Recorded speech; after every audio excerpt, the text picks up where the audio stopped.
পরম প্রেমময় শ্রী শ্রী ঠাকুর অনুকূলচন্দ্রের চরণের সাথে সহস্র কোটি প্রণাম। পরম প্রেমময় শ্রী বড়মার চরণের সাথে সহস্র কোটি প্রণাম। পরম পূজনীয় বরদার চরণের সাথে সহস্র কোটি প্রণাম। বর্তমান আচার্য দেবের চরণের সাথে সহস্র কোটি প্রণাম। ঠাকুর পরিবারের সমস্ত সদস্যদের চরণে আমার শত সহস্র কোটি প্রণাম জানাই।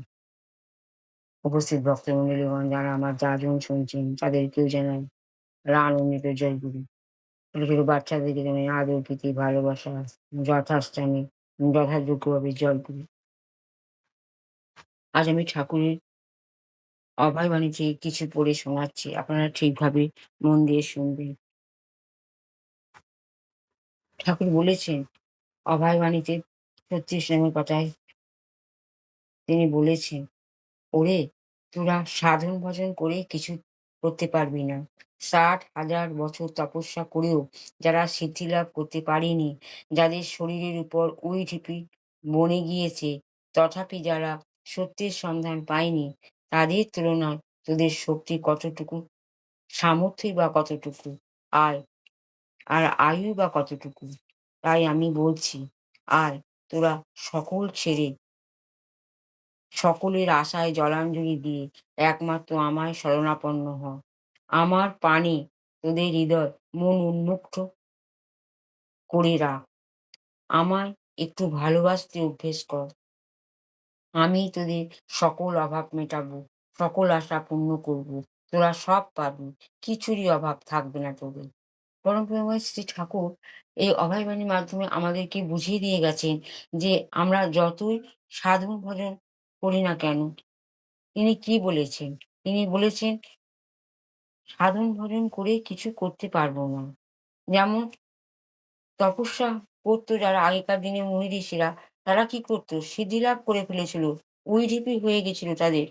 কিন্তু তবু তাদের সত্যের সন্ধান পায়নি।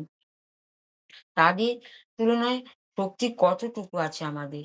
আমাদের শক্তি কতটুকু আছে?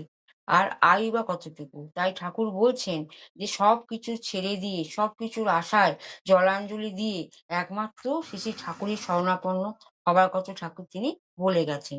তাই আর কি বলেছেন? আর বলে গেছেন যে ঠাকুরকে যদি হৃদয় দিয়ে খুব ভালোভাবে বাসা যায়, খুব গভীরভাবে ভালোবাসা যায়, তাতে কি হবে? ঠাকুর খুশি হবে। আর আমাদের ভালোবাসাও ঠাকুরকে কি হবে? আস্তে, আস্তে আমরা ঠাকুরকে ভালোবাসায় আরো গভীরতর করে ফেলবো। তাই পরম প্রেমময় শ্রী ঠাকুর বলেছেন, একটু করে ভালোবাসা আমাকে বাস। ভালো যদি আমাকে বেশি করে বাসতে পারিস, আস্তে, আস্তে এই ভালোবাসায় যদি গুরুর প্রতি আমাদের অভ্যেস হয়ে যায়, তাহলে আমাদের সমস্ত আশা যে আছে, অভাব যে মনে আছে, সেগুলো সব মিটে যাবে। সকল আশাই আমাদের কি হবে? পূর্ণ হবে। কোনো মানুষই তো আশা ছাড়া সম্পূর্ণ নয়।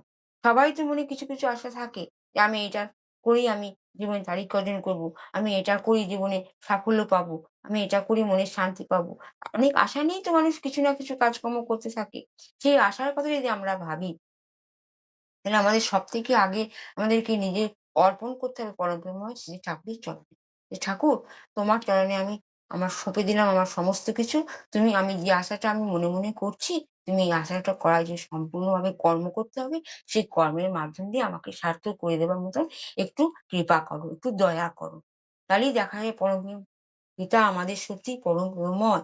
উনি আমাদের কথা সাদরে গ্রহণ করবেন। আর আমাদের কর্মক্ষমতা করার জন্য যা, যা শক্তি দরকার, উনি আমাদের সেই শক্তি করবার জন্য প্রয়াস দেখিয়ে দেবেন। কারুর না কারুর মারফত দিয়ে আমরা বুঝতে পারবো যে আমরা কর্ম করার জন্য কি করছি? রাস্তা খুঁজে পেয়েছি। এই এত বড় দুনিয়ায় কেউ কারুর নয়। কেউ কাউকে সাহায্য করে দেবে না। কিন্তু আমরা যদি ঠিক, ঠিকভাবে ঠাকুরের শরণাপন্ন হইতে পারি, সেই ঠাকুরকে গভীরভাবে ভালোবাসতে পারি, সেই ঠাকুরকে যদি নিয়ে চলতে পারি, তাহলে আমাদের মনে কোনো রকম অশান্তি আসবে না। তাই অভয়বাণীতে ঠাকুর বারবার লিখেছেন, সাধন ভজন করে আমরা কিছু করতে পারবো না। আমাদের নিষ্ঠা ভরে শ্বাসে, শ্বাসে আমাদের পরম প্রেমময় ঠাকুরকে ডাকতে হবে। তার যে বীজ মন্ত্র আমরা ধারণ করবো, ধর্ম মানে দীক্ষার পরে যে বীজ মন্ত্র পেয়েছি, সেই বীজ মন্ত্রের মাধ্যম দিয়ে আমরা পরম প্রেমময় ঠাকুরকে যদি খুব ভালোবেসে ফেলতে পারি গভীরভাবে, তাহলে এই ভালোবাসার বলবুদ্ধি ঠাকুর আমাদের ডাকে সাড়া দিতে পারবেই পারবে। যদি এটা আমরা না বুঝতে পারি, দৈনন্দিন জীবনে আমরা যেভাবে নাম জপ করব, দৈনন্দিন জীবনে যে ধ্যান করব ঠাকুরের মাধ্যমে, ঠাকুরের সঙ্গে আমাদের আত্মা যে সম্পূর্ণ কানেকশন করব, তাহলেই তো আমরা বুঝতে পারবো যে ঠাকুরকে আমরা ডাকতে পারছি। আরো গভীরভাবে ঠাকুরকে বুঝতে চেষ্টা করছি। এই চেষ্টাই আমাদের কর্ম নিপুণ করে দেবে। পরমপিতার কথা বলতে গেলে অনেক কথা বলা হয়ে যায়। যত ছোট করে বলবো ভাবি ততই বেশি বড় হয়ে যায়। কিন্তু না, আমাদের সীমা থাকে। একটা সীমাবদ্ধ করা থাকে। নিয়ম, শৃঙ্খলা, নীতি নির্ধারণ ঠিক সেরকম যাপন করারও একটা সময় পরমপিতা নির্ধারণ করে দিয়েছে। সেই নির্ধারণ পথে যদি আমরা চলতে পারি, নিজেকে ডিসিপ্লিন ভাবে অনুশাসনের পথে যদি আমরা চলতে পারি, আমাদের তো উন্নতি হবেই হবে। পরমপিতার আচরণ চরণে সবার মঙ্গল কামনা করে আমি আমার বাণী বিরাম দিচ্ছি। জয় গুরু। বন্দে পুরুষোত্তম।